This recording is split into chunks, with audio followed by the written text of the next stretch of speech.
Bonjour les amis et bienvenue sur la chaîne du Grave Detective. Aujourd'hui, je me trouve au cimetière All Saints Churchyard, situé à Dovercourt, près d'Harwich, dans l'est de l'Angleterre.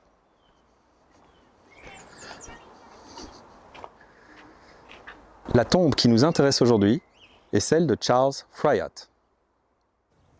Charles Algernon Fryatt est né le 2 décembre 1872 à Southampton, dans le sud de l'Angleterre. Il est le fils de Mary et Charles Fryatt, père, officier de marine marchande. La famille vécut quelques années à Southampton avant de déménager à Harwich, dans l'Essex. Après ses études, Charles Fryatt rejoignit la marine marchande. Le 23 août 1887, à l'âge de 14 ans, il rejoignit la compagnie de chemin de fer Great Eastern Railway en qualité de garçon de pont. Au XIXe siècle, de nombreuses compagnies ferroviaires européennes avaient intégré des services maritimes à leur réseau afin d'assurer des correspondances continentales, de passagers, de courriers, de bétail. La Great Eastern Railway exploita ainsi dès la fin du XIXe siècle une flotte de navires reliant Harwich à Anvers, Rotterdam ou encore Hoek van Holland. La carrière de Fryatt se poursuivit ainsi sur les différents navires de cette compagnie de chemin de fer, allant de promotion en promotion.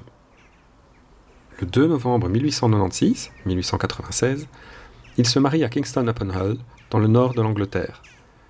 Son épouse, Ethel, lui donnera 7 enfants, 6 filles et un garçon, lui aussi prénommé Charles.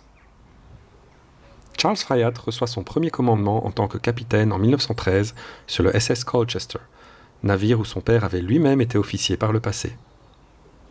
Le 4 août 1914, l'Allemagne envahit la Belgique. Les Pays-Bas maintiennent et maintiendront leur neutralité durant toute la guerre. Charles Fryatt a 41 ans et son employeur décide de continuer à exploiter les routes commerciales vers les ports hollandais de Rotterdam et Hoek van Holland. La navigation en mer du Nord n'était alors plus sans danger. Les chenaux de navigation n'étaient plus marqués, la mer regorgeait de mines marines et une nouvelle arme sillonnait la mer, les sous-marins. Certes, les premiers sous-marins à usage militaire remontent à la guerre de Sécession, soit un conflit ayant eu lieu 50 ans auparavant, mais la Première Guerre mondiale va voir une exploitation récurrente de cette arme, principalement du côté des Allemands. Mais comme beaucoup d'autres choses durant la Première Guerre mondiale, cette arme nouvelle apporte son lot d'incertitudes et de zones grises au sujet des lois de la guerre. Au début du conflit, côté allemand, on voit principalement des capitaines de sous-marins faire surface, demander la reddition d'un navire marchand, laisser le temps à son équipage de prendre place à bord de canots de sauvetage avant de couler le navire. La suite de la guerre verra une escalade progressive de la violence de cette guerre sous-marine, même si, bien évidemment, certains capitaines de sous-marins allemands se feront remarquer dans leur attitude, pour le meilleur comme pour le pire. Une première étape de cette escalade fut franchie le 10 février 1915. À cette date, l'amirauté britannique, dirigée par Winston Churchill, passa des ordres secrets à l'attention de tous les navires britanniques. Ces ordres secrets stipulaient: No British merchant ship should ever tamely surrender to a submarine, but should do its utmost to escape. If a submarine comes up suddenly close ahead with obvious hostile intentions, steer straight out for it at utmost speed, altering course as necessary to keep it ahead. The submarine will probably dive, in which case your ship will have ensured its safety, as she will be compelled to come up astern of your ship. Aucun navire marchand britannique ne doit se rendre docilement à un sous-marin, mais faire tout son possible pour s'échapper. Si un sous-marin surgit soudainement à proximité, avec des intentions hostiles manifestes, foncez droit sur lui à toute vitesse, en modifiant votre cap si nécessaire pour le maintenir devant vous. Le sous-marin plongera probablement, auquel cas votre navire aura assuré sa sécurité, car il sera contraint de remonter à la surface par l'arrière. Moins d'un mois plus tard, le 2 mars 1915, le capitaine Fryatt connut sa première rencontre avec un sous-marin allemand. Ce jour-là, le capitaine commandait le Wrexham et se trouvait à une quarantaine de miles de la côte hollandaise. Obéissant aux consignes de l'amirauté, le capitaine Fryatt ordonna machine avant toute, battant ainsi le record de vitesse de ce navire avec 16 nœuds. Le Wrexham arrivera à Rotterdam sain et presque sauf, la manœuvre hardie du capitaine ayant brûlé les cheminées du navire. Pour cet acte de bravoure, le capitaine Fryatt reçut une montre en or de la part de la Great Eastern Railway. Le Wrexham fut ensuite retiré du service et le capitaine Fryatt transféré sur un autre vaisseau, le SS Brussels. Lors de son 3e voyage en qualité de capitaine du Brussels, le capitaine Fryatt rencontra pour la 2e fois un sous-marin.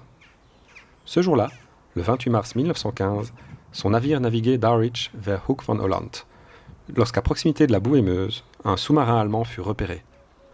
Il s'agissait de l'U-33, U-33, du capitaine Konrad Ganser. Un homme qui, entre parenthèses, prouva sa nature près d'un an plus tard, le 30 mars 1916, en torpillant le SS Portugal, un navire hôpital russe. Mais revenons au 28 mars 1915. L'U-33 contacte le Brussels par signaux et lui intime l'ordre de s'arrêter. Décidant de suivre les ordres de l'amirauté, le capitaine Fryatt décida de changer de cap et de foncer sur le sous-marin pour le forcer à plonger.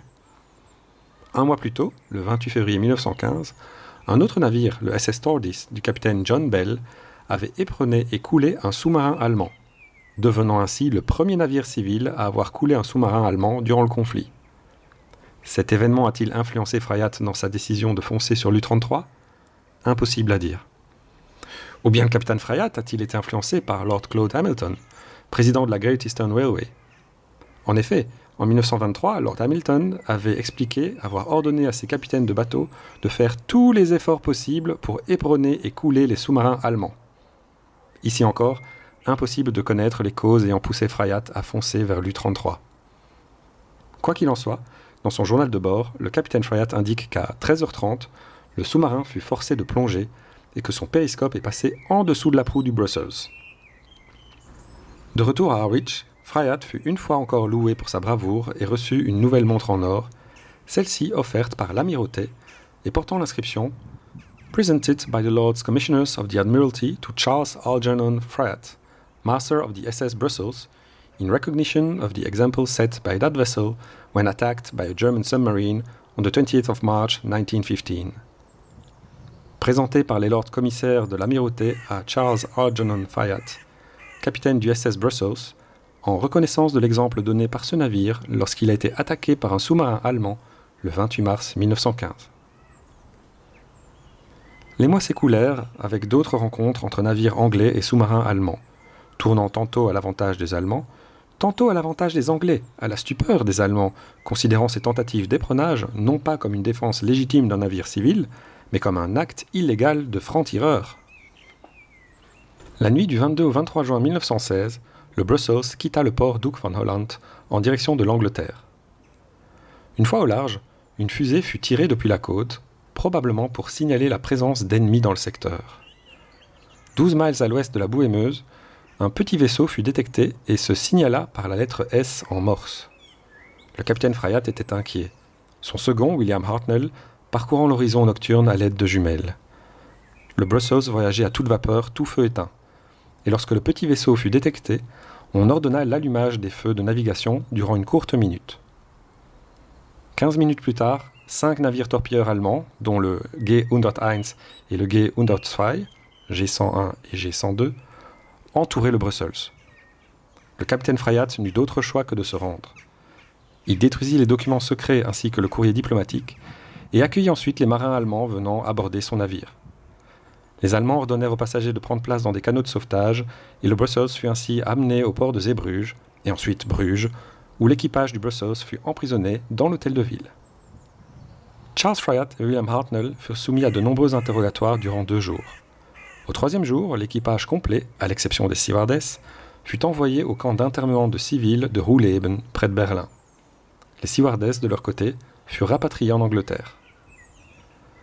Et puis, moins d'1 mois plus tard, le capitaine Fryatt ainsi que William Hartnell furent ramenés à Bruges. Les Allemands avaient décidé de poursuivre le capitaine Fryatt en justice, devant une cour martiale, en raison de l'inscription retrouvée sur la montre en or que lui avait offert l'amirauté.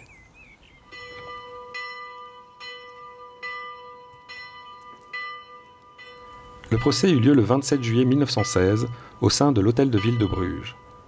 Le capitaine Fryatt était accusé d'avoir tenté, bien que civil, de couler l'U-33 le 28 mars 1915. Charles Fryatt se défendit en expliquant n'avoir rien fait de mal. Il n'a malheureusement pas indiqué qu'il n'avait fait que suivre les ordres de l'amirauté, ce qui aurait pourtant joué en sa faveur en vertu du droit allemand. À 16h, la cour rendit son verdict. Coupable. Le capitaine Fryatt fut ainsi condamné à mort. La sentence fut confirmée par l'empereur, et le même jour, à 18h, le capitaine Fryatt fut emmené par des gardes allemands dans une cour, l'actuelle Beleg der Gefusilleerden, la cour des fusillés, à Bruges. Il échangea une dernière parole avec un pasteur allemand et fut ensuite fusillé à 19h. 30 minutes après son exécution, un télégramme de Berlin arriva, demandant à postposer la sentence. Trop tard. Charles Fryatt fut enterré à Bruges.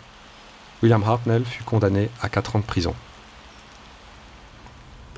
Pays neutre durant la Première Guerre mondiale, les Pays-Bas étaient au centre de nombreux réseaux d'espionnage. Pour rappel, Mata Hari était de nationalité hollandaise. La capture du Brussels par les Allemands permit donc à ces derniers de remonter certaines filières d'espions. Renommé Brugge par les Allemands, le navire fut sabordé par ces derniers à l'entrée du port de Zeebrugge le 5 octobre 1918, dans le but d'empêcher une potentielle attaque britannique. Le port de Zeebrugge avait déjà été attaqué plus tôt cette année-là, le 23 avril 1918. En août 1919, l'épave fut renflouée et rendue aux autorités britanniques en avril 1920, avant d'être vendue à une entreprise irlandaise en août de la même année. Le bateau fut démantelé à Glasgow en mai 1929. De leur côté, 2 des torpilleurs allemands ayant participé à l'arrestation du capitaine Fryatt, le G-101 et le G-102, furent internés après la guerre avec le reste de la flotte allemande à Scapa Flow. Le 21 juin 1919, suivant les ordres de l'amiral Ludwig von Reuter, ces bateaux se sabordèrent. Le G-101 avec succès, le G-102 avec moins de succès, les Britanniques parvenant à empêcher son naufrage en l'échouant sur une plage de l'archipel des Orcades. La photo d'un marin britannique tentant d'enlever le pavillon impérial allemand du G-102 est une des images les plus connues du sabordage de la flotte allemande à Scapa Flow.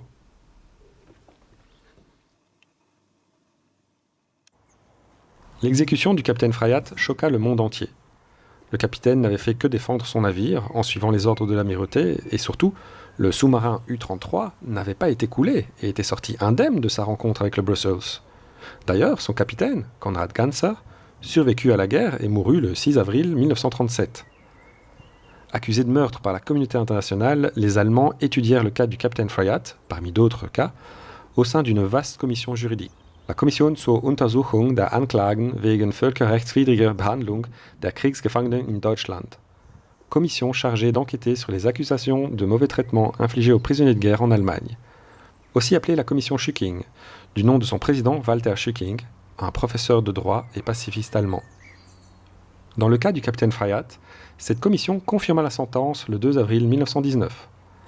Le rapport de la commission indique qu'il n'y avait aucune violation du droit international, mais regrette cependant que la sentence eût été administrée aussi rapidement.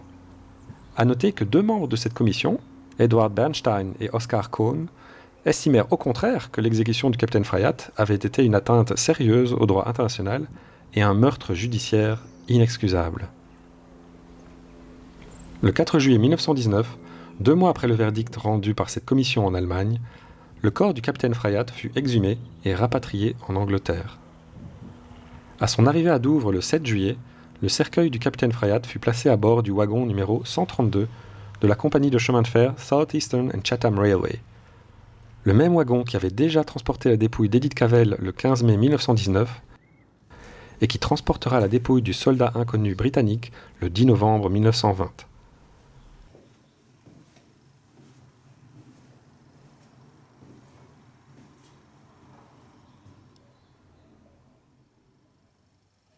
Le 8 juillet au matin, le train quitta Douvres pour arriver à Londres vers 11h. Après des funérailles nationales dans la cathédrale Saint-Paul, le corps du capitaine Fryatt fut finalement inhumé à Dovercourt, près d'Harwich. Parmi les victimes de la Première Guerre mondiale, seules 3 personnes ont eu droit à des funérailles nationales au Royaume-Uni. Le soldat inconnu, Edith Cavell et le capitaine Fryatt. Les cercueils de ces 3 personnes ont tous transité via le wagon 132 de la South Eastern and Chatham Railway. Aujourd'hui, ce wagon, surnommé Cavell Van, se trouve dans la petite gare de Bodiam de la Kent and East Sussex Railway. Les dépouilles de 3 personnes ont donc transité via le Cavell Van. De ces 3 personnes, seul le souvenir du capitaine Fryatt s'est estompé avec le temps. Pourtant, une rue de Bruges porte son nom, ainsi qu'une montagne au Canada, ou encore l'hôpital d'Harwich, en Angleterre. Le jeune Charles, l'unique fils du capitaine Fryatt, suivit les traces de son père et de son grand-père et devint lui aussi marin dans la marine marchande. Les amis Merci d'avoir regardé cette vidéo, j'espère qu'elle vous a plu et j'espère vous revoir bientôt pour une autre vidéo. Au revoir!